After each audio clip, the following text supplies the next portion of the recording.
Je veux m'approcher auprès de toi. Aide-moi, Seigneur, à grandir. Aide-moi à grandir, Seigneur. Aide-moi à t'adorer. Aide-moi à t'élever. Tu es ma force. Seigneur, aide-moi à marcher en nouveauté de vie.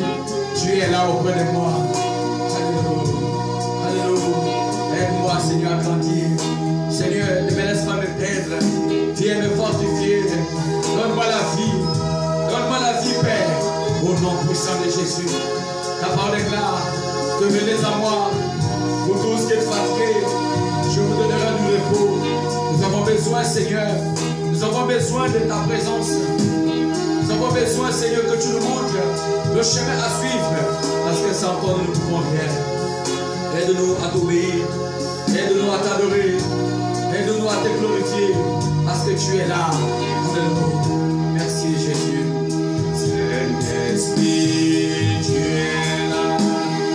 Saint-Esprit.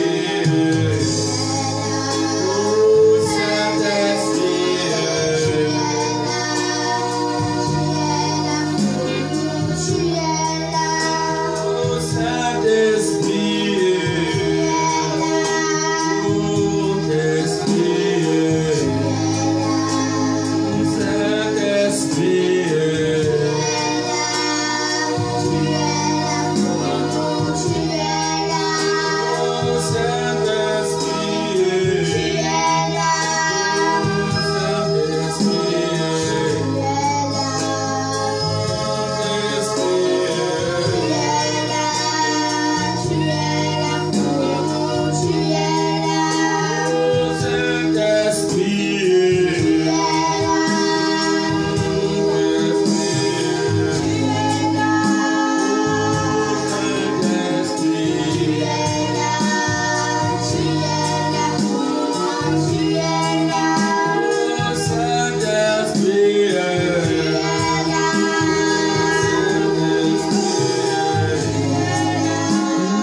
tu es là, donne-moi la vie.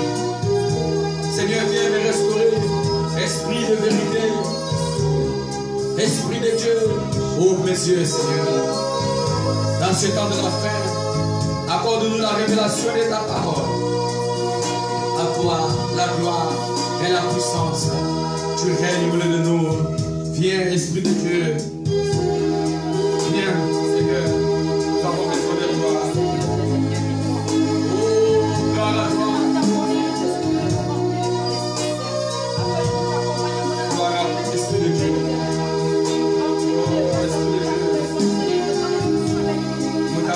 Seigneur, nous te louons, Père Céleste. Nous t'aimons, nous te louons, te glorifions.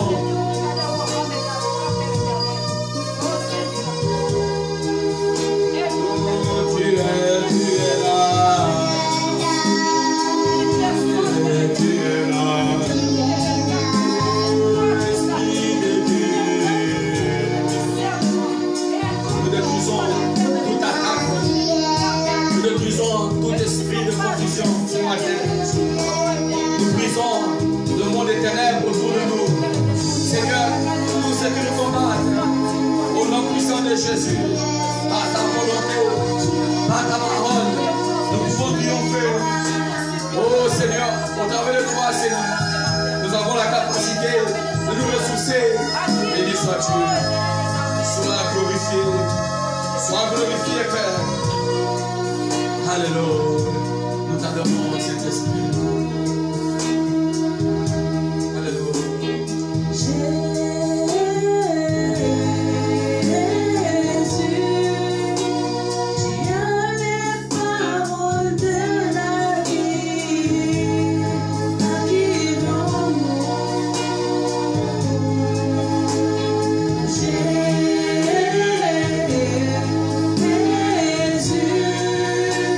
Tu as les paroles de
les paroles de la vie. À qui irons-nous, Seigneur? C'est toi qui es le chemin, la vérité. Seigneur, par où nous pouvons passer, c'est toi qui nous conduis. C'est toi qui nous élèves. Seigneur, sans toi, nous ne pouvons rien. C'est pour cela, Seigneur, ce matin, nous venons te dire que tu es tout pour nous. Tu es notre force. Parce que sans toi, nous ne pouvons rien. Aide-nous. Aide-nous, Seigneur, à comprendre ta parole. Aide-nous à t'élever. Aide-nous à te glorifier ce matin. Parce que tu es Dieu. Alléluia. Je te donne mon cœur. Je te donne ma vie. Tu es tout pour moi. Merci, Seigneur. Merci, Seigneur. Merci, Saint-Esprit. Oh, Dieu tout-puissant. Sans toi, je ne suis rien. Aide-moi à grandir. Aide-moi à t'adorer. Alléluia.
racheté ma vie.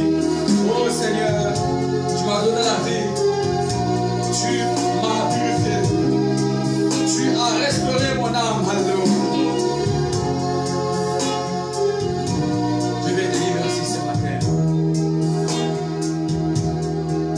Je ne veux pas t'adorer les lèvres, mais je voudrais que ce soit mon cœur qui me donne tout ce qu'il y a de plus beau.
Merci, Esprit de Dieu.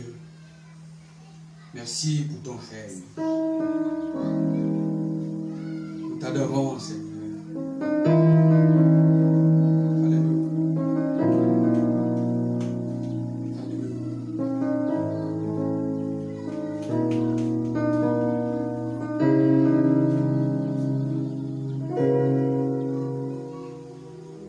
J'ai trouvé mon cœur.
toi tu l'aimes.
Merci Seigneur.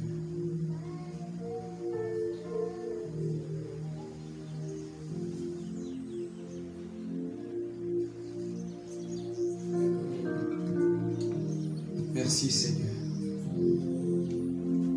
Nous t'adorons. Tu règnes à jamais. Tu es notre Seigneur et Sauveur personnel. Père, par cette même occasion, nous venons auprès de toi pour te louer, te glorifier. Nous venons, Seigneur, ce matin, célébrer ces cultes de sabbat à ton honneur. Nous venons ce matin, Seigneur, te rendre des actions de grâce. Nous venons ce matin te dire merci pour la vie. Seigneur, aide-nous à comprendre ta parole ce matin.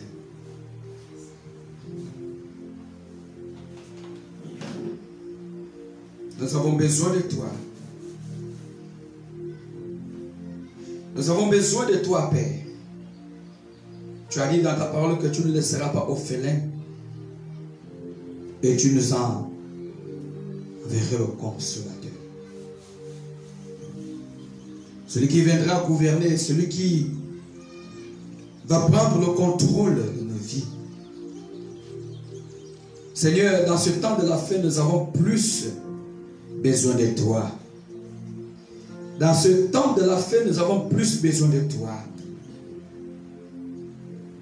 C'est pour cela, nuit et jour, nous cherchons ta présence. C'est pour cela, Seigneur, chaque jour de nos vies, nous cherchons ta volonté. C'est pour cela, Seigneur, chaque jour de nos vies, nous te cherchons de tous nos cœurs. Car tu disais que l'heure est déjà venue où ça ne sera plus seulement sur cette montagne. Ça ne sera pas seulement à Jérusalem que nous devons adorer le Père.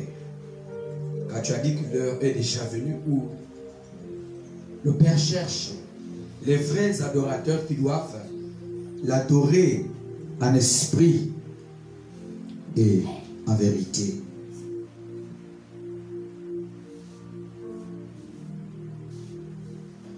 Nous ne voulons pas t'adorer comme tout le monde, Père. Nous ne voulons pas te servir comme tout le monde.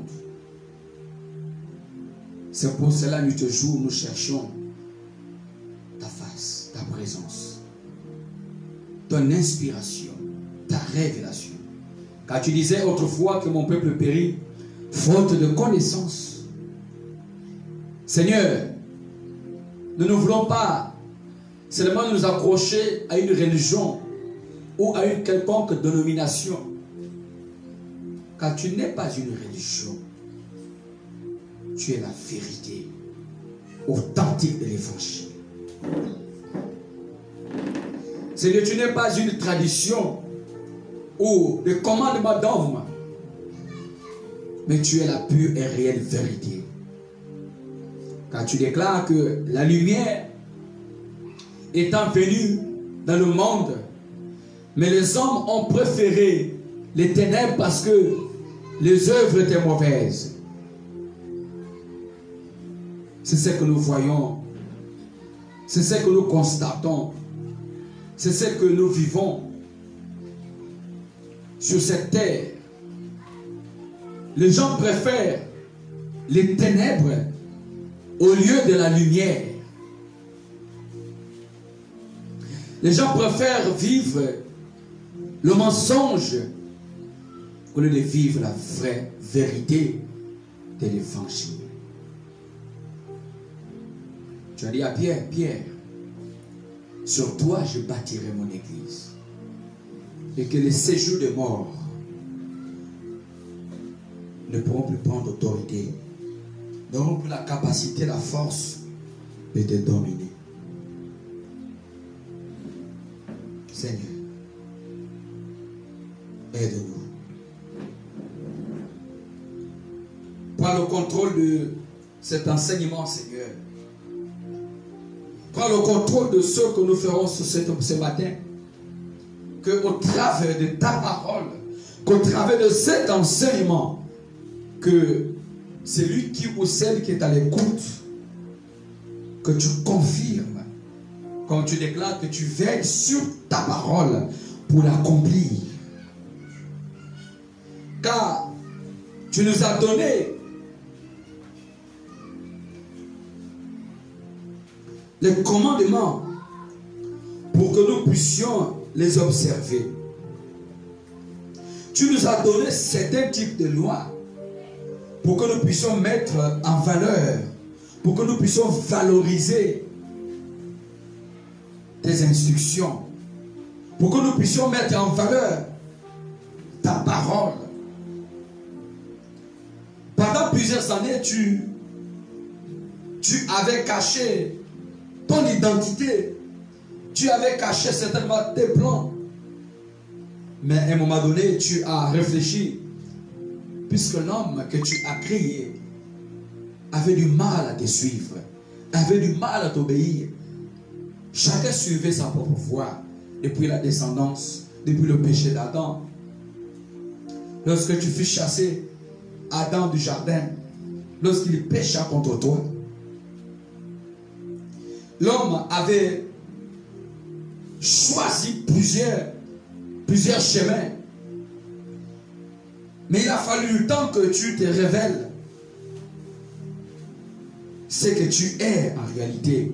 Lorsque tu as donné les 10 commandements à Moïse.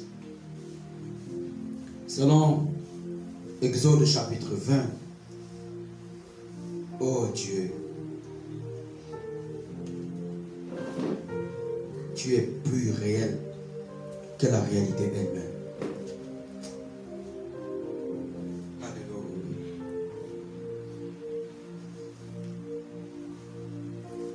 Seigneur, tu as dit ici, selon l'étape de la loi, selon le commandement que tu as donné à Moïse, au Exode chapitre 20, au verset 1er, alors Dieu prononça toutes ces paroles en disant, je suis l'Éternel, ton Dieu, qui t'ai fait sortir du pays d'Égypte, de la maison de servitude. Tu t'es présenté en tant que Seigneur et Sauveur, en tant que créateur de toutes choses, avant de donner tes lois, avant de donner tes commandements, tu t'es présenté à Moïse en tant que créateur de l'univers, en tant que celui qui détient le souffle de l'homme. Tu as dit, je suis celui qui est. Je suis l'Éternel. En d'autres termes, j'existe depuis l'éternité. Je n'ai ni commencement, ni fin.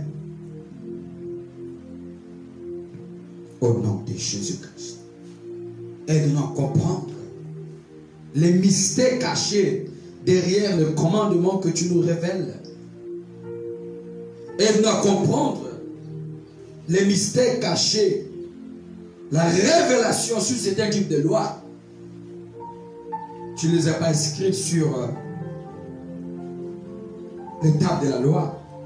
Et ensuite, inscrites sur le cœur de l'homme pour ne rien. Pour ne pas que l'homme puisse ne pas comprendre. Parce que ce que tu as donné, ça a un sens. C'est comme lorsque tu as créé un homme, tu lui as donné cette capacité de discerner, d'avoir les 5 sens qui constituent l'âme, qui est l'homme intérieur, qui est au-dedans de nous. Qu'aucun homme sur la terre ne peut vivre sans les 5 sens. Et ces 5 sens sont spirituels. Chers amis, nous devons comprendre que la parole de Dieu est spirituelle.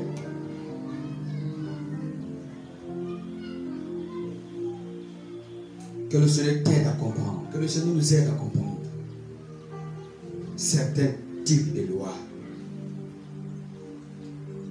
Au nom puissant de Jésus-Christ. Gloire à Jésus. Amen. J'aimerais parler de quelque chose de très très spécial. C'est vrai que nous avons certainement ce matin un problème de connexion. Que le Saint-Esprit nous aide. J'espère que vous qui êtes câblés, vous qui êtes dans certains pays, vous qui êtes partout dans le monde, vous arrivez à me recevoir. J'espère que la connexion passe chez vous. Ici, certainement, nous avons un problème de connexion. Voilà pourquoi, quand nous avons commencé, ça s'est coupé, on est obligé de relancer. Donc, je vous en prie, partagez le direct pour aussi permettre à nos frères et sœurs de comprendre certains types de lois. Nous parlerons ce matin sur une loi que beaucoup d'entre nous que nous négligeons, que nous ne prenons pas conscience. La loi du commandement de la bouche. La loi de la bouche. Ou encore, s'il faut que vous compreniez bien, la langue, qui est l'un des 5 sens de l'homme. On a l'odorat, le toucher, le goût, la langue, la vue. Nous avons ces 5 sens. Vous pouvez les citer si vous les connaissez. Et vous allez remarquer, et une fois le Seigneur disait que l'un des sens le plus utilisé dans le monde des ténèbres, c'est la langue.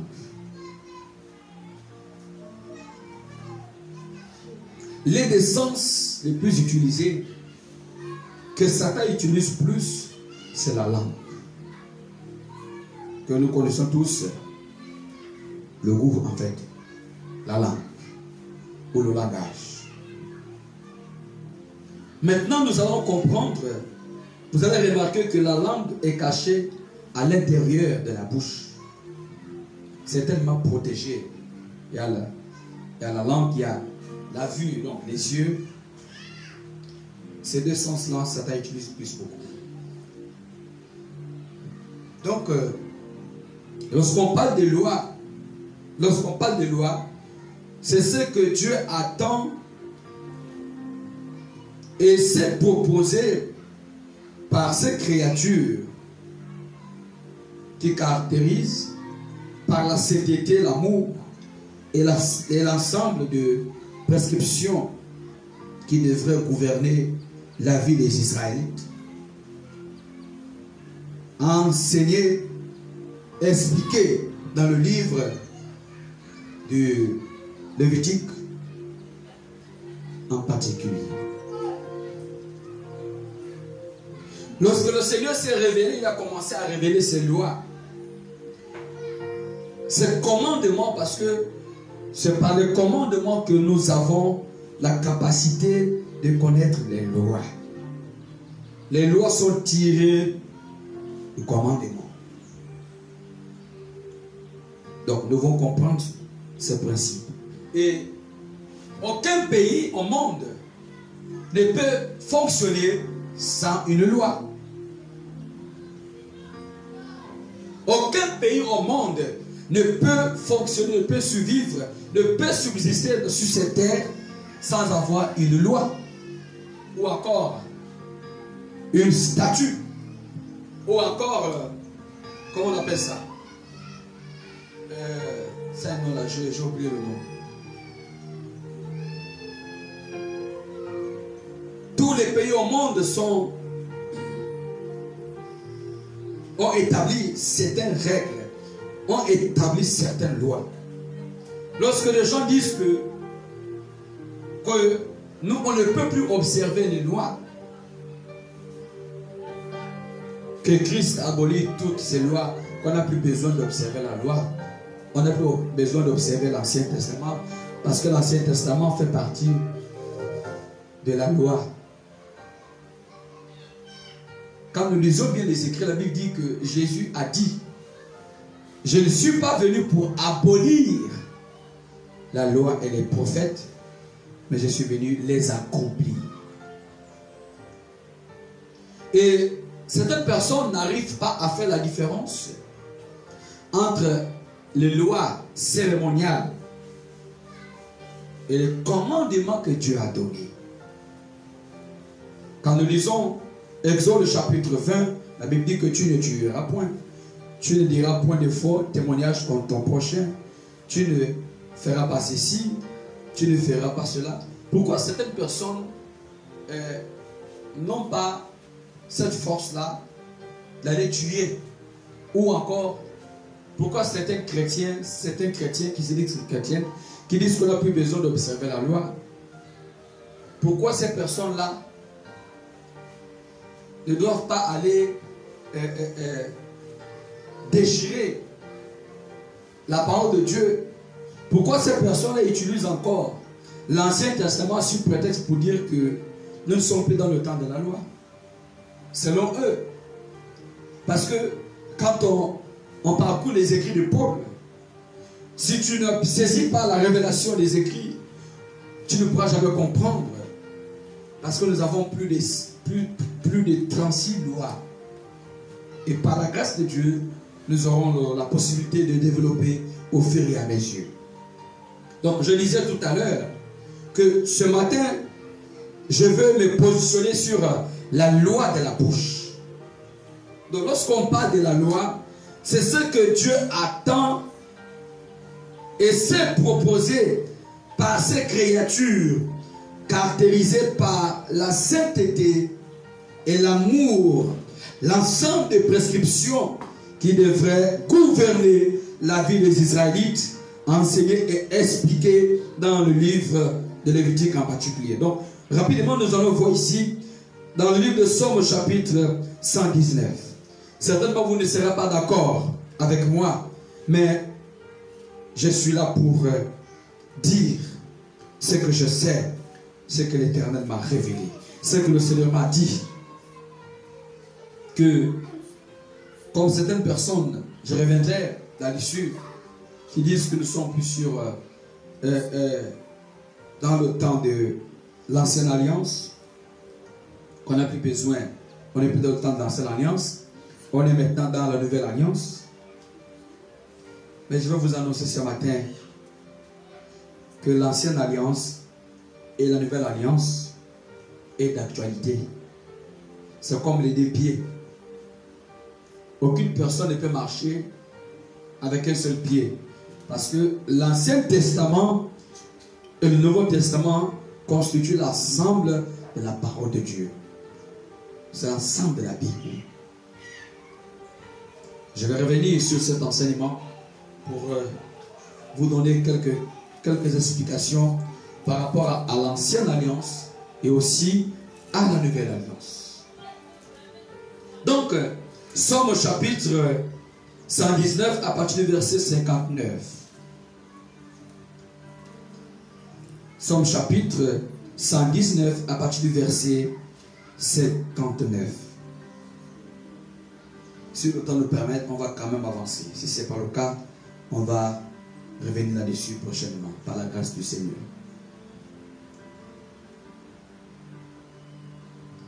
Somme 119, verset 59. Alors commençons au verset 58. Ici, c'est David qui parle. Je t'implore de tout mon cœur, et pitié de moi selon ta promesse. Je réfléchis à mes voies, et je dirige mes pieds vers tes préceptes. Je me hâte, je ne diffère point d'observer tes commandements. Les pièges des méchants m'environnent, je n'oublie point ta loi. Lorsque David a compris qu'il fallait être en règle avec le Seigneur, avec l'Éternel, il s'exprime. Il avait compris que si il n'est pas là, s'il n'arrive pas à obéir à ce que Dieu a dit, s'il n'arrive pas à observer ce que Dieu l'a recommandé, il perdra beaucoup de privilèges. Il dit, j'implore de tout mon cœur, et pitié de moi, selon ta promesse. J'ai réfléchi à mes voies. Il dit, j'ai réfléchi à mes voies. En d'autres termes, auparavant, je n'étais pas là en train d'observer. Je n'étais pas là en train de me soumettre à ta voix. Je n'étais pas là en train de faire ce que toi, tu m'as demandé de faire. Mais Seigneur, j'ai réfléchi. En d'autres termes, je me réponds de mes voies. Mais désormais, je dirige mes pieds vers tes préceptes. Je dirige mes pieds vers tes préceptes. Et ne sont pas des préceptes, ce sont des règles qui servent à guider ou à discipliner dans l'enseignement. Il dit, Père, Seigneur, pardonne-moi. Maintenant, je me décide de suivre tes règles. En fait, je me laisse conduire par toi. Seigneur, je ne veux plus vivre comme tout le monde. Je ne veux plus penser comme tout le monde. Je ne veux plus raisonner comme tout le monde. Je ne veux plus suivre comme tout le monde. Je suis fatigué de suivre mes propres voies. Et je vais vous dire ce matin, tant que l'homme sera toujours là, en train de suivre ses propres pensées, en train de suivre ses propres voies, l'homme va toujours tomber à côté. L'homme va toujours échouer. Je vais t'annoncer ce matin, tant que tu seras là, dans ton intérieur, en train de raisonner, en train de te rébeller contre Dieu, tu es en train de fuir, tu es en train d'empêcher le Saint-Esprit de s'installer en toi. Parce que le rôle de notre enseignant, le maître de la connaissance qui est le Saint-Esprit, son rôle, c'est de nous guider. Mais pour que nous soyons guidés par le Saint-Esprit, nous devons suivre les règles. Nous devons suivre les instructions. Nous devons suivre ce que Dieu nous dit. Si nous voulons être connus par le Saint-Esprit, parce que écoutez, dans ce temps de la fin, il y a tellement beaucoup de choses qui se produisent dans ce monde. La confusion est en train de prendre le contrôle. Satan a utilisé plusieurs stratégies pour détourner la vision des enfants de Dieu. Donc dans ce temps de la fin, tout le monde vit dans la confusion. On ne sait plus ce qu'il faut faire. On ne sait plus qui il faut suivre. On ne sait plus ce qu'il faut entendre. Parce que tel va dire ceci, tel va dire cela, tel va dire ceci. Écoutez, écoutez, écoutez, écoutez. Détrompez-vous. David, à un moment donné, il marchait, sans pourtant savoir là où il partait. Mais il a réfléchi, il a dit non. J'ai réfléchi à mes voies. Maintenant, je dirige mes pieds vers des préceptes. Et j'ai hâte, je ne divers point à observer tes commandements. Seigneur, maintenant je m'engage à t'honorer. Maintenant je m'engage à t'adorer. Parce que le monde court à sa fin. Et tellement que les gens sont sensibles aux mauvaises choses, tellement que les gens sont sensibles à un certain nombre de choses, ça fait en sorte que beaucoup ont du mal à avoir l'esprit de discernement. La Bible déclare que dans ce temps d'affaires, les hommes auront des démangeaisons de fuir la vérité. Et si nous voyons aussi à partir du verset 105, nous sommes toujours dans Somme 119, au verset 105, la Bible dit, il dit, ta parole est une lampe à mes pieds, est une lumière sur mon sentier. Il a commencé à comprendre, il a dit, non, il faut que ta parole m'éclaire. Il faut que ta parole m'ouvre les yeux. Ta parole est une lumière à mes pieds. Ta parole est une lampe à mes pieds.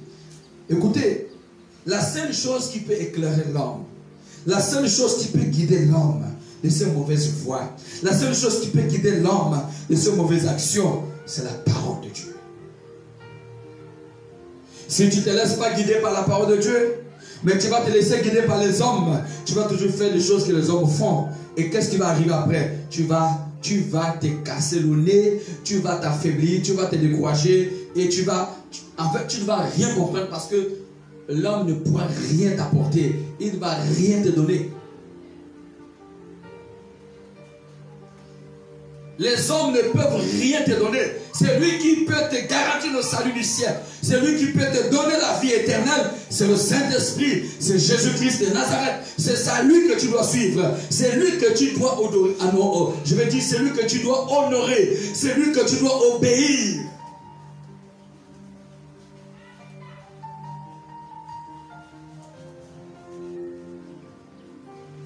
Si tu te confies à la créature, tu recevras la récompense des créatures.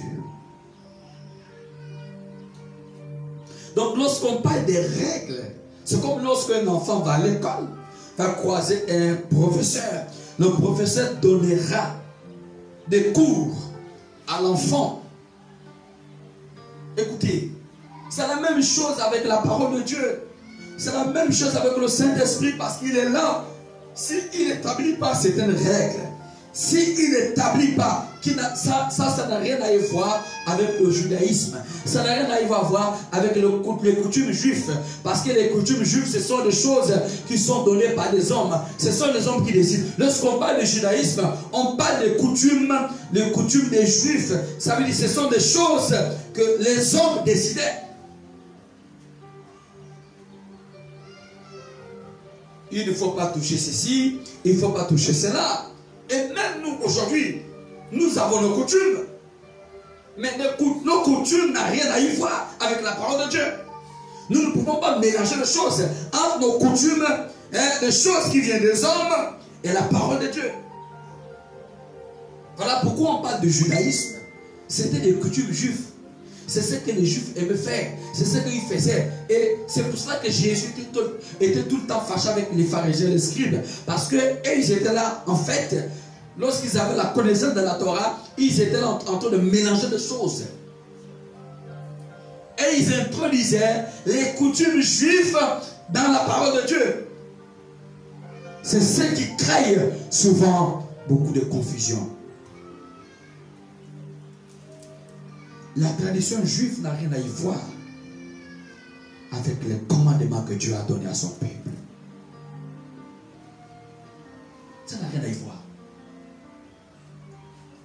Dieu a donné sa conduite alternée. Il s'est révélé en tant que Dieu. Il a dit, écoutez, si réellement vous voulez que je sois votre Dieu, voilà ce que moi je vous montre.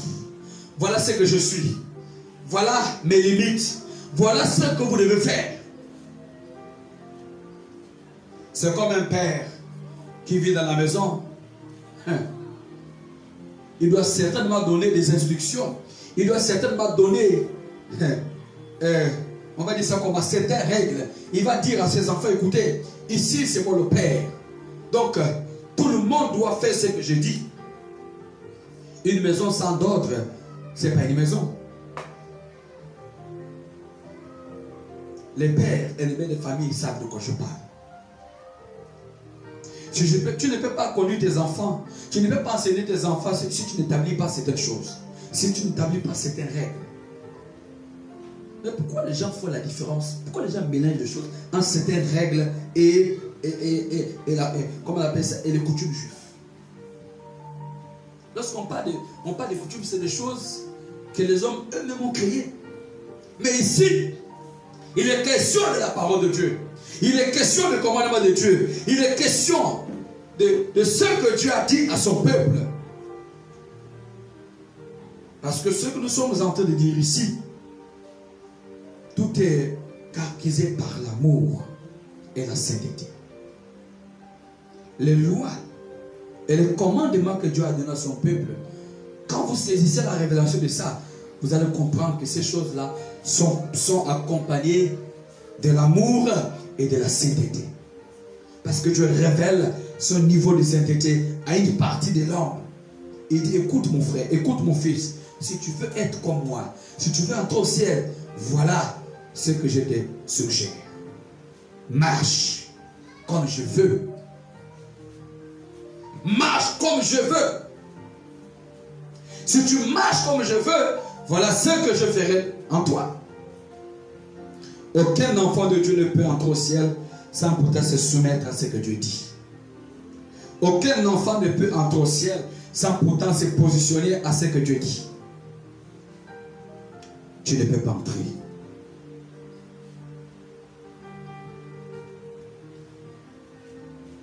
David parle ici de sa voix, de sa vie vers le principe de Dieu. Ensuite, il parle de commandement. Et lorsque nous lisons, lorsque nous comprenons le vrai sens de commandement, d'abord, avant d'arriver au commandement, on parle ici de la connaissance. La connaissance, je veux dire, l'enseignement qui n'est rien d'autre que le reflet de la connaissance. Parce que c'est celui qu'on enseigne qui peut acquérir une connaissance. Donc, l'enseignement produit la connaissance. Si tu n'es pas enseigné, tu n'auras jamais la connaissance.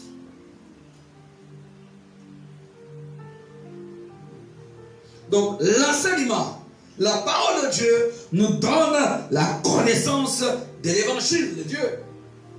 Et c'est par cette connaissance que nous avons l'habilité de connaître les commandements de Dieu. Et lorsqu'on parle des commandements de Dieu, on parle des ordres de celui qui a le pouvoir de commander. Lorsqu'on parle d'un commandement, il s'agit, les commandements, ce sont des ordres. C'est ce que, quand nous lisons Exode au chapitre 20, revenons rapidement. Il dit au verset 3, Exode chapitre 20, verset 3, tu n'auras pas d'autre Dieu devant ma face, tu ne te feras point d'image taillée, ni de représentation quelconque de choses qui sont en haut, dans les cieux, qui sont en bas sur la terre, qui sont dans les eaux plus bas que la terre. Tu ne te prosterneras point devant elles, tu ne les serviras point. Car moi, l'Éternel, ton Dieu, je suis un Dieu chaleureux qui punit l'iniquité des pères sur les enfants jusqu'à la 3e et à la 4e génération de ceux qui haïssent, qui fait miséricorde 1000 à 1000 générations de ceux qui m'aiment et qui gardent mes commandements. Ici, ce sont les ordres que Dieu donne à son Église, à son peuple. Voilà le reflet, voilà le vrai sens du commandement. Quand Jésus dit que je vous donne un commandement, Dieu n'est pas là en train de nous supplier. Lorsqu'on parle d'un ordre, l'ordre c'est l'ordre. On ne négocie pas.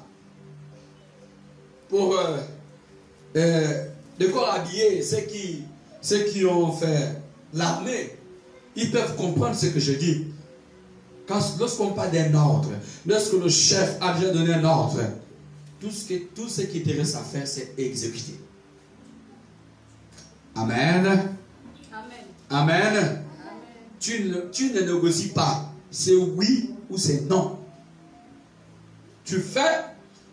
Si tu ne fais pas, tu auras une sanction. Donc lorsqu'on parle du commandement, les commandements, ce sont les ordres que Dieu a donnés à son peuple. Il dit, si tu marches, il dit, tu n'auras pas d'autre Dieu de ma face. Il a commencé à donner les ordres. Il a commencé à citer. Voilà ce que tu dois faire. Voilà ce que moi je t'ai dit. Voilà ce que tu dois obéir. Voilà ce que tu dois faire. Ça là, il n'y a rien à négocier là-dessus. Mais dans ce temps de la fin, les gens veulent maintenant négocier avec Dieu. Ils disent, oh Seigneur, tu t'es trompé. Ah Seigneur, c'est trop difficile. Il sait pourquoi il a établi ses commandements. Ces commandements, ce sont des ordres de celui qui a le pouvoir de commander. Un point, un trait. Ou tu fais ce que Dieu te demande de faire, ou tu reçois la sanction.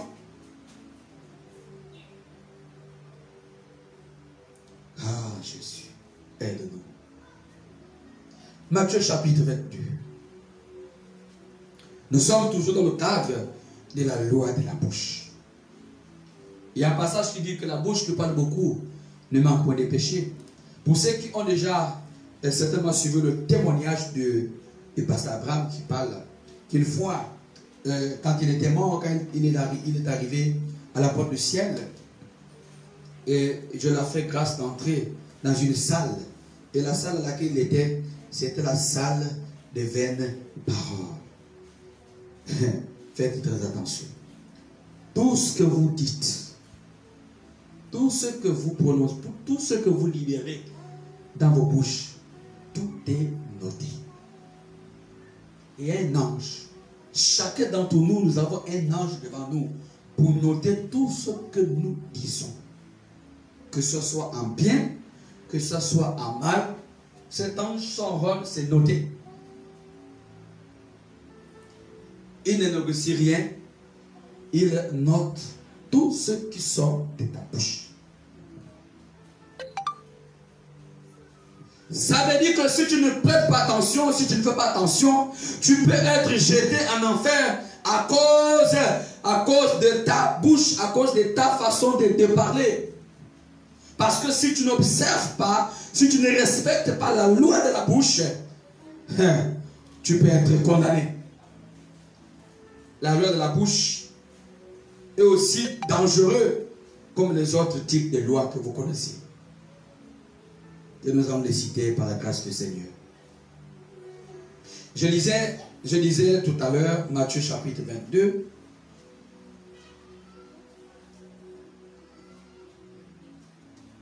Quand Jésus dit que ton oui soit oui, que ton non soit non, il sait pourquoi il nous dit. Jésus sait pourquoi il a dit. Que ton oui soit oui et que ton non soit non. N'ajoute rien, ne retranche rien. Oui ou non. J'ai fait ou je n'ai pas fait. Pourquoi on dit qu'un enfant de Dieu doit forcément vivre dans la vérité? C'est parce qu'à cause de ce que tu libères, tu peux être condamné.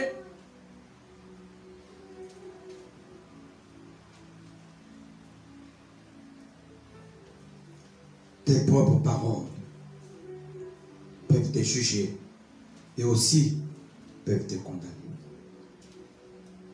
J'aimerais partager ce passage avec vous. C'est un passage qui cause beaucoup de polémiques dans dans certaines personnes et que Dieu nous fait la grâce de comprendre ce passage ce matin.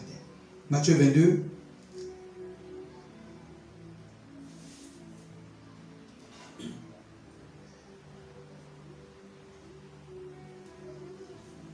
Et voilà ce que le Seigneur dit. Les pharisiens, ayant appris qu'il avait réduit au silence les Sadducéens, se rassemblèrent. Et l'un d'eux, docteur de la loi, lui fit cette question pour l'éprouver.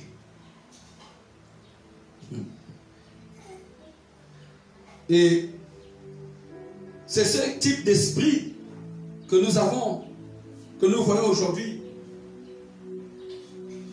dans le mouvement de réveil. Les gens veulent vivre comme Dieu, les gens veulent en fait être plus Dieu, plus que Dieu en fait. Les gens se proclament être des dieux, les gens se proclament d'être des personnes qui doivent être au-dessus des dieux. C'est impossible. L'homme reste l'homme. Tu dois connaître ta place. Tu dois reconnaître ta place. C'est ce qui est important. Donc, les Sadducéens et les pharisiens étaient là parce que Jésus enseignait des choses spirituelles qui dépassaient leur entendement et certaines personnes avaient du mal à comprendre parce qu'ils n'avaient pas l'esprit. Ils connaissaient seulement la Torah, mais ils n'avaient pas l'esprit. Ils n'avaient pas la révélation. Et je vais te dire ce matin, ce n'est pas le fait que tu récites toute la Bible qui prouve que tu es spirituellement assis. Ce n'est pas le fait que tu connais la Bible de Genèse à Apocalypse. Je n'ai pas dit que tu ne dois pas connaître la Bible. Je n'ai pas dit que tu ne dois pas connaître la parole de Dieu. Mais ce n'est pas le fait que tu récites la parole de Dieu de Genèse jusqu'à Apocalypse que tu peux penser que tu es déjà assis, tu as déjà atteint un niveau spirituel très élevé que les autres. Non. L'apôtre Paul dit que la lettre tue, mais l'esprit vérifie. Tu peux avoir la lettre et ne pas saisir la révélation. Donc si tu n'as pas la révélation et que tu as seulement la lettre, si tu ne fais pas attention, l'esprit du fanatisme, le fanatisme va te posséder. Le fanatisme, l'esprit, l'incrédulité va te posséder. Et non seulement l'esprit d'incrédulité, et aussi l'esprit d'orgueil aussi va s'installer en toi. Et aucune personne ne peut avoir ce type d'esprit qui peut entrer au ciel. Donc, au verset 36, Maître, quel est le plus grand commandement de la loi? Quel est le plus grand commandement de la loi?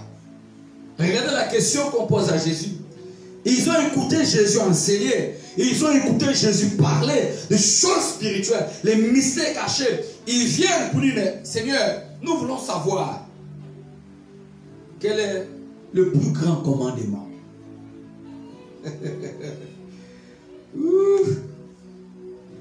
Jésus lui répondit, tu aimeras le Seigneur, ton Dieu, de tout ton cœur, de toute ton âme, de toutes tes pensées.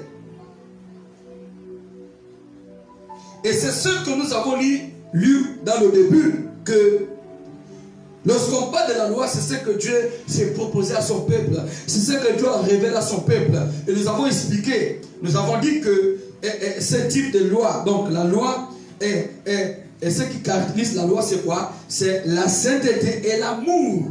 En d'autres termes, ça veut dire que tu ne peux pas obéir à Dieu si tu ne l'aimes pas. Le plus grand commandement que l'homme, que ce que la personne doit faire, il doit d'abord aimer son Dieu. Mais regardez aujourd'hui, regardez le corps de Christ aujourd'hui. Regardez ceux qui se disent qu'ils aiment Dieu. Regardez la façon dont ces personnes vivent. Regardez la façon dont ces personnes mènent leur vie. Celui qui aime doit se sacrifier. Celui qui aime doit s'y donner. Et lorsqu'on parle de dépouillement, je vais vous dire, le dépouillement est caractérisé sur l'amour. Si tu n'aimes pas Dieu, tu ne pourras jamais te dépouiller. Si tu n'aimes pas Dieu, tu ne pourras jamais laisser les choses de moi. Mais pourquoi aujourd'hui, il y a cette bagarre-là, il y a cette confusion-là qui s'installe. Ça veut dire que lorsqu'on dit à quelqu'un que les mèches, les bijoux, les pantalons, ces choses-là conduisent, amènent en enfer, parce que c'est Dieu lui-même qui dit. Les gens disent non, non, non, non. Dieu n'a pas dit ça. Parce que certaines personnes sont en train de raisonner. Certaines personnes veulent corriger Dieu. Certaines personnes pensent que Dieu, la façon dont Dieu les a créés, Dieu a mal fait. Si Dieu a fait en sorte que tu deviens un homme, si Dieu a fait en sorte que tu deviens une femme, il n'a pas mal. Il sait pourquoi il a décidé que tu vis au monde comme en tant qu'homme, comme en tant qu'une femme. Mais quand vous voyez les gens, vous voyez quelqu'un qui est en train de discuter les mèches, quelqu'un qui ne veut pas laisser les mèches, quelqu'un qui ne veut pas laisser les pantalons, quelqu'un qui ne veut pas laisser les bijoux, parce que ce sont ces choses qui révèlent l'amour des choses du monde. Regardez bien, en réalité cette personne n'aime pas que Dieu. Car la Bible dit que l'amour de Dieu consiste à garder ses commandements. Et c'est ce que Jésus a dit que si quelqu'un m'aime, doit garder mes commandements. Et c'est ce que nous sommes en train de voir ici. Lorsqu'on parle des commandements, ce sont des ordres que Dieu a donnés à son peuple.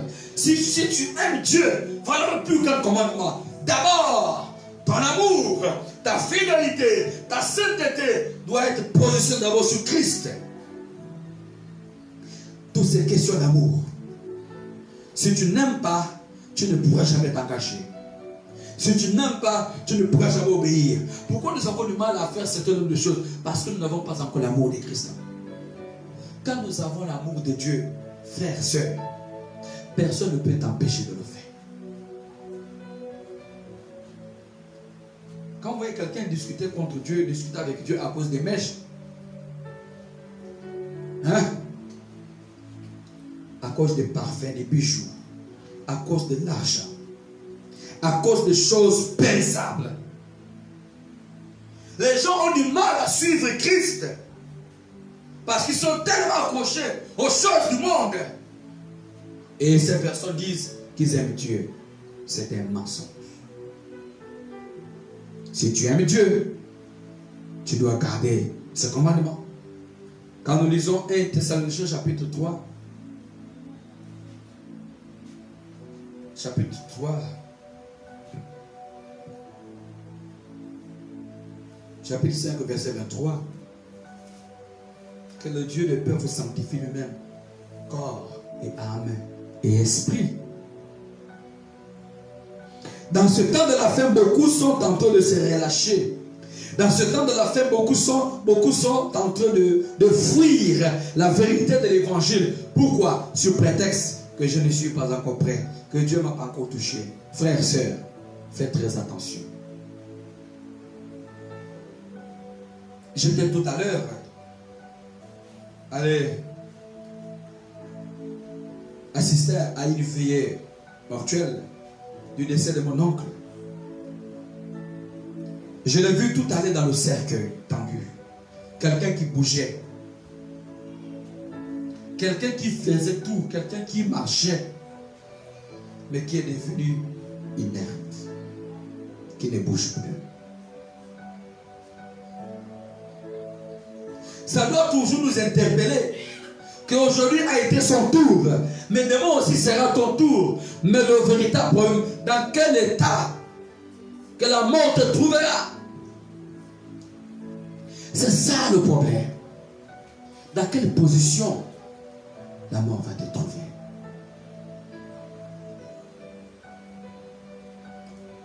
Quand ton père est quelqu'un de la famille ou quand ton père est un ami, parfois on ne réalise pas que réellement la personne est morte.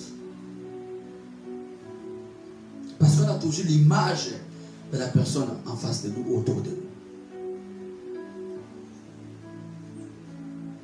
Frères et sœurs, Jésus revient. Donc, si nous n'arrivons pas à aimer Dieu plus que toute autre chose, ça veut dire que c'est déjà le choix que nous avons eu à faire. Parce que il n'y a pas d'autre endroit, il Il n'y a pas un autre chemin par où tu dois passer pour entrer au ciel si tu ne passes pas par les commandements de Dieu.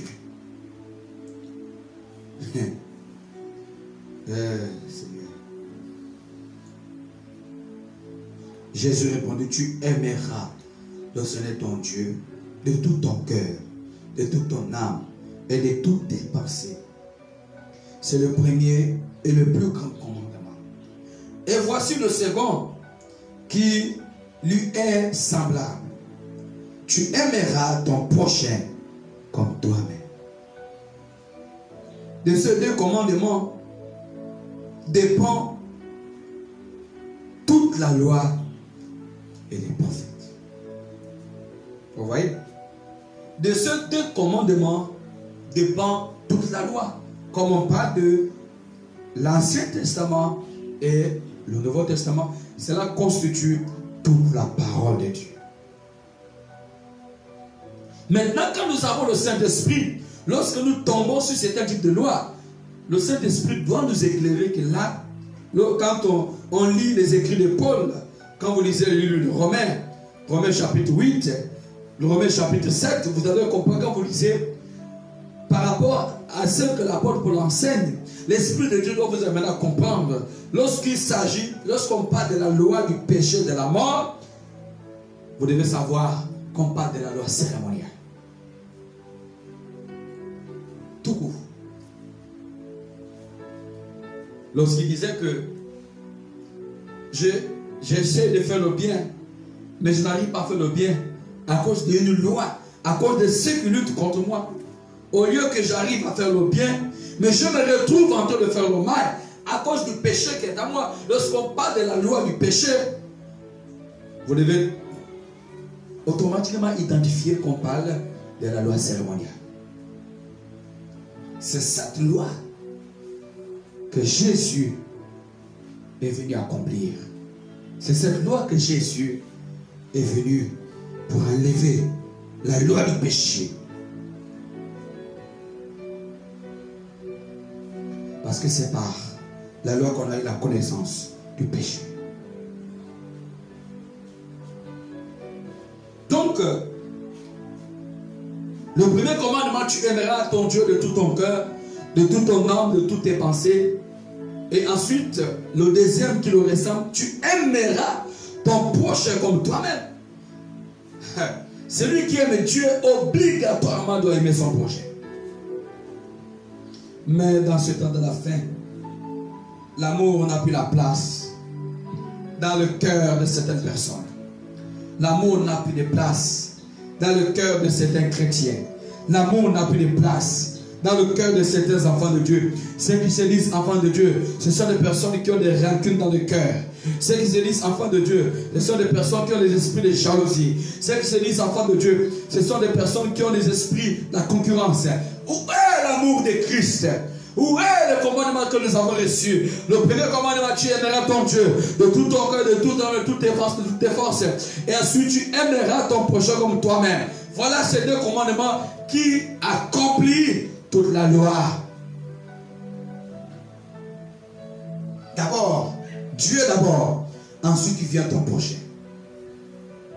Dieu d'abord, ensuite il vient ton prochain.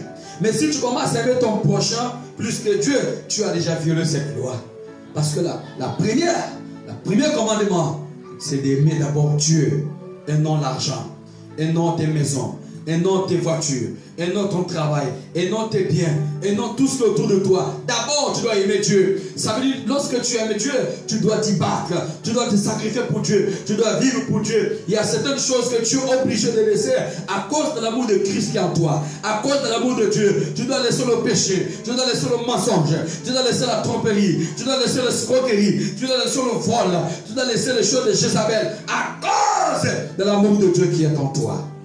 Parce que si tu aimes Dieu, tu dois poser des actes concrets.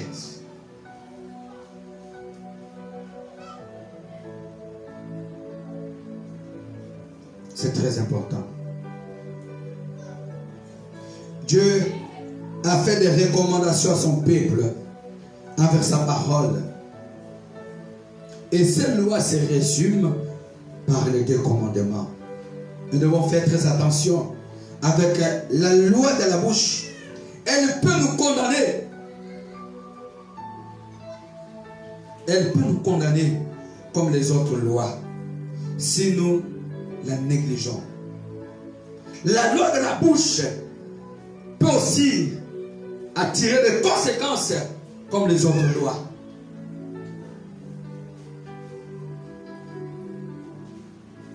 Comme les autres lois.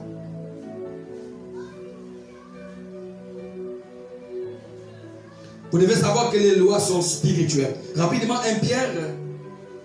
Alléluia. Rapidement, 1 Pierre.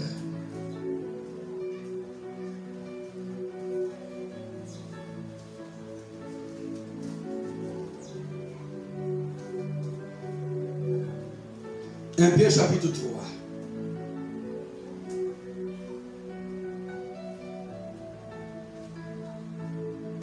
Ne jouez pas avec la loi de la bouche.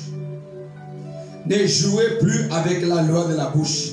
Elle est aussi très dangereuse comme les autres types de lois. Comme quand tu tues quelqu'un. Comme quand tu voles quelque chose qui appartient à ton prochain. Comme quand tu forniques. La loi de la bouche est aussi, elle a aussi des conséquences comme les autres types de lois. Ne la négligeons pas. Ne néglige pas ta bouche. Ne néglige pas ta bouche. Il faut faire très attention. Parce que toi-même, tu peux te détruire. Tu peux détruire tout ce que tu as fait au travers de ta propre bouche. Et tu peux aussi reconstruire au travers de ta bouche. Tu peux tout faire.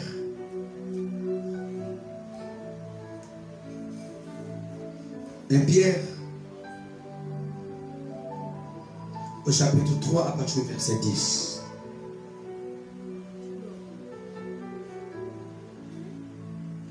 Au verset 9, la Bible dit, ne rendez point mal pour mal ou injure pour injure. Bénissez au contraire, car c'est à cela que vous avez été appelés afin d'hériter la bénédiction. Ne rendez pas le mal comme mal. Nous avons l'esprit de la vengeance dans le cœur de certaines personnes. Comme il m'a fait ceci, je vais lui montrer que moi aussi je connais. La Bible déclare que si quelqu'un te fait du mal, ne te venge pas. Laisse le Seigneur venger à ta place. Parce que la Bible dit, c'est à lui la vengeance, c'est à lui la rétribution.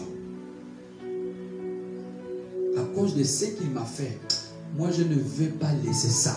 Je veux aussi lui montrer, je veux aussi faire ceci, je veux aussi faire cela. Non, non, non, non, non. Laisse Jésus s'en occuper.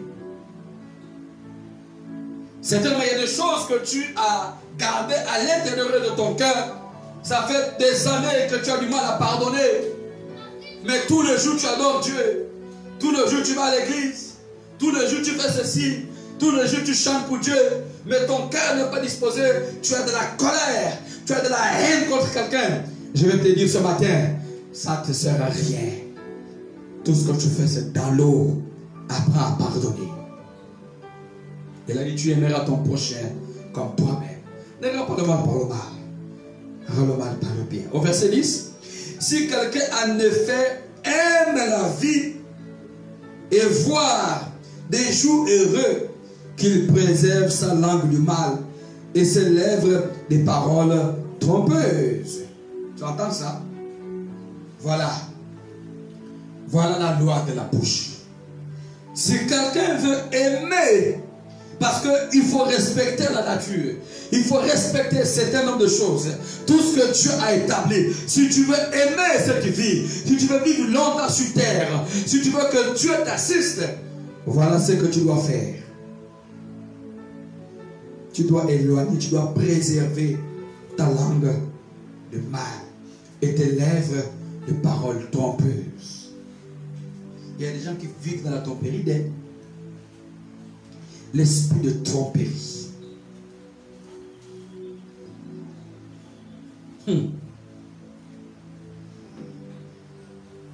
L'esprit du mensonge. l'esprit du mensonge. Il y a des gens qui aiment mentir. Il ment, il est à l'aise dans son mensonge.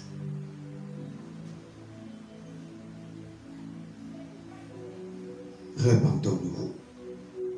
Au verset 11, qu'il s'éloigne du mal et fasse le bien, qu'il recherche la paix et la poursuive.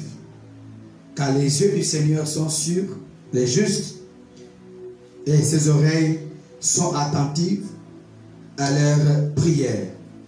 Mais la face du Seigneur est contre ceux qui font le mal et qui vous maltraitera si vous êtes zélés pour le bien. La Bible dit tout ce qu'on sème, on finit par récolter. Tout ce qu'on sème, on finit par récolter. Donc si quelqu'un veut aimer la vie, si quelqu'un veut vivre longtemps sur terre, cette personne doit sanctifier sa bouche. Nous devons sanctifier notre langue et notre bouche contre le mal. Et lutter contre les mauvaises paroles. Ephésiens 4. Ephésiens 4.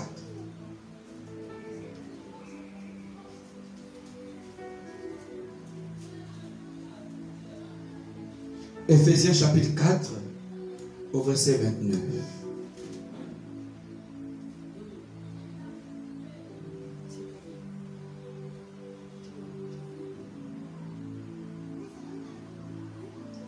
Je préfère qu'on commence au verset 25. J'aime trop ce passage. Il dit, c'est pourquoi renoncez au mensonge et que chacun de vous parle selon la vérité à son prochain. Car nous sommes membres les uns des autres. Si quelqu'un vous met en colère, ne péchez point que le soleil ne se couche sur votre colère et ne donnez pas accès au diable. Vous voyez? Vous voyez? Voilà ce que la parole de Dieu nous enseigne. Que nous devons renoncer à toutes sortes de mensonges. Toutes sortes de mensonges, quelle que soit la forme du mensonge, la manière dont tu la transmets, tu dois renoncer, tu dois enlever, tu dois abandonner toutes sortes de malices. Parce que le mensonge, il y a des gens qui utilisent de plusieurs stratégies, qui utilisent de plusieurs manières, qui aiment maniérer, qui aiment tout faire, tordre la parole, tordre les choses, utiliser plusieurs moyens, plusieurs techniques pour mentir. La Bible dit, tu dois renoncer à toutes choses.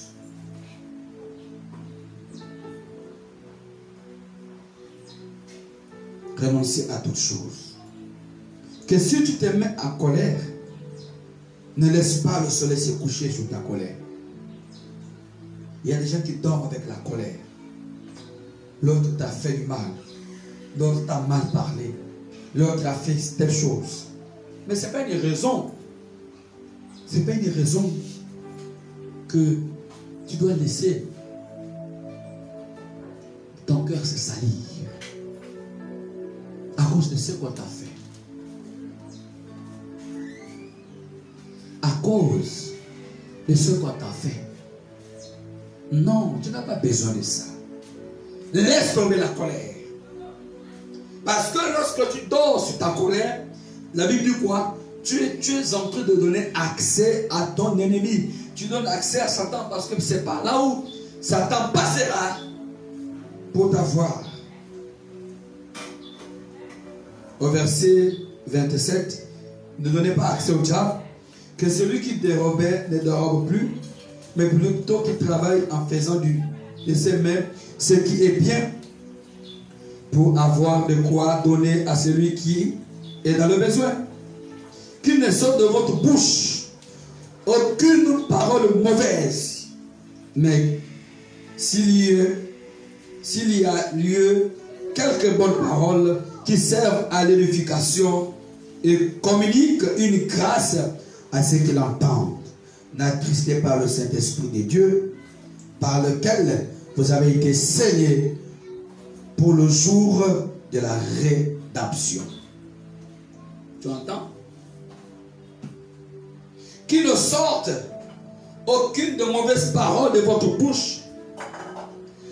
Tu dois lutter, tu dois tout faire pour éliminer toutes les mauvaises paroles de ta bouche. Tu dois tout faire pour éliminer toutes les mauvaises paroles qui viennent de ta bouche. À cause du temps, chers amis, je vais m'arrêter par là. Par la grâce de Dieu, par la grâce du Seigneur, nous allons continuer cet enseignement. Parce que nous devons respecter l'ordre des choses. Ce n'est pas le fait de faire des heures et des heures qui doivent t'amener à comprendre quelque chose. Si en 30 minutes, si à 1 heure, si à 45 minutes tu n'as pas compris, ce n'est pas parce qu'il faut que tu fasses 1 heure de temps ou 20 heures de temps pour que tu puisses comprendre. Je vous laisse réfléchir sur ce que nous avons lu. Et par la grâce de Dieu, au cours de la semaine, nous reviendrons pour continuer cet enseignement sur la loi de la bouche. Au nom de Jésus-Christ, lèvons-nous sur nos pieds. Seigneur, aide-nous à grandir, Seigneur. Aide-nous à obéir. Aide-nous à t'adorer. Aide-nous, Seigneur. Nous avons besoin que ton esprit puisse nous éclairer dans ce temps de la fin. Nous avons besoin de toi, Seigneur. Aide-nous à grandir. Aide-nous, Seigneur. Tu peux parler avec ton Dieu. Dis, Seigneur, aide-moi à préserver ma langue. Aide-moi à préserver ma langue, Seigneur. Aide-moi à préserver ma langue contre le mal. Aide-moi à obéir à la loi de la bouche. Seigneur, aide-moi à lutter, à chasser les vaines paroles, des paroles mauvaises, des paroles trompeuses. Seigneur, aide-moi, parce que tu disais dans ta parole que c'est la bouche, c'est du cœur qui viennent les mauvaises paroles, car c'est la bouche, c'est du cœur, c'est par le cœur que la bouche parle. Seigneur, aide-nous à comprendre ces choses. Au nom de Jésus-Christ Nazareth. Aide-nous, Seigneur. Sois béni. Alléluia. Alléluia. Merci, Seigneur. Que le Saint-Esprit te conduise ce matin. Que le Saint-Esprit te révèle sa parole ce matin. Que le Saint-Esprit te montre que c'est très très très important de ne jamais oublier, la loi de la parole de Dieu. C'est très important que tu comprennes que tu as besoin de marcher dans tout ce que Dieu a tracé devant toi. Alléluia. Parle-nous, Seigneur, ce matin. Parle-nous, Jésus.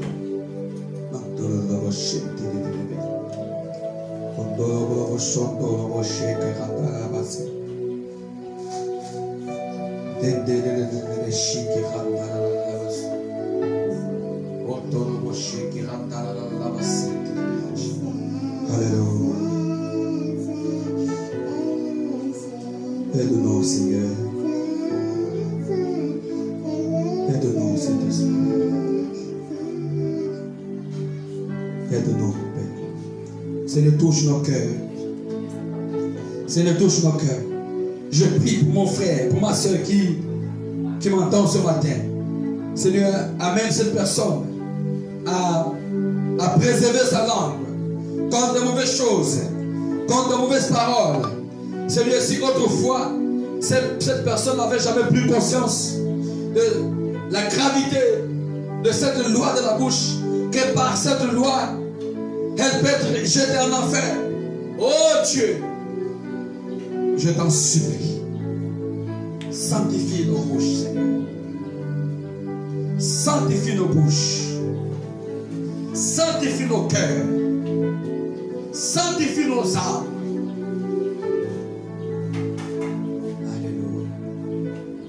Délivre-nous, Seigneur. Nous t'adorons. Nous t'adorons. Nous t'aimons, Père Céleste. Alléluia. Alléluia. Gloire à ton nom. Gloire à ton nom. Gloire à ton nom, ô Jésus-Christ de Nazareth. Gloire à ton nom, parce que tu vis à jamais. Nous parlons trop. Nous disons parfois des choses pour ne rien dire. Seigneur, aide-nous à préserver nos langues. Aide-nous à préserver nos langues, Seigneur. Que nous puissions garder notre langue en bride, Seigneur. Et que tu nous donnes la capacité de parler quand c'est nécessaire. Quand ce n'est pas nécessaire, Seigneur, apprends-nous à fermer nos bouches. Au nom de Jésus-Christ Nazareth. Merci, Seigneur. Au nom de Jésus-Christ. Que le Saint-Esprit t'assiste ce matin. Je vais prier pour s'il y a quelqu'un qui a une offrande à donner à Dieu, peut le faire. Au Sadim, je vais prier pour la fin. Seigneur, viens encore agir. Seigneur, apprends-nous à persévérer dans la foi. Apprends-nous à nous battre. Apprends-nous à rester connectés en toi. Apprends-nous à t'adorer parce que tu es là au milieu de nous. Apprends-nous à marcher dans ta volonté parfaite. Parce que c'est toi qui nous donne la force. Au nom de Jésus. Je prie pour mon frère. Je prie pour ma soeur. Que tu viennes la fortifier. Que tu viennes la soutenir. Afin qu'elle ne puisse pas se décourager. Mais qu'elle reste connectée en toi. Délivre-nous des esprits méchants. Délivre-nous des forces des ténèbres. Seigneur, aide-nous à prendre conscience de tout ce que nous faisons dans ce temps de la fin. Aide-nous, Seigneur, à être en accord avec toi. Alléluia. Merci, Jésus. Amen. Voilà, chers amis. Bon sabbat à tous, à mes bien-aimés, à tous ceux qui nous ont suivis, à tous ceux qui étaient là au milieu de nous, qui sont restés jusqu'à la fin de ce culte de sabbat. Le programme continue. Le programme de prière à 6 heures continue. Donc, demain à 6 heures pile, nous serons là pour continuer à faire des déclarations, continuer à prier. Nous n'allons jamais baisser les bras. Continuons à prier. Parce que le Seigneur est en train de nous révéler beaucoup de choses. Donc, saisissons cette opportunité. Je vous invite à 6 heures, en suivant ces programmes de prière, ces programmes de déclaration sur Facebook et par la suite sur YouTube. Que le Saint-Esprit vous bénisse et qu'il vous garde. Shalom à tous.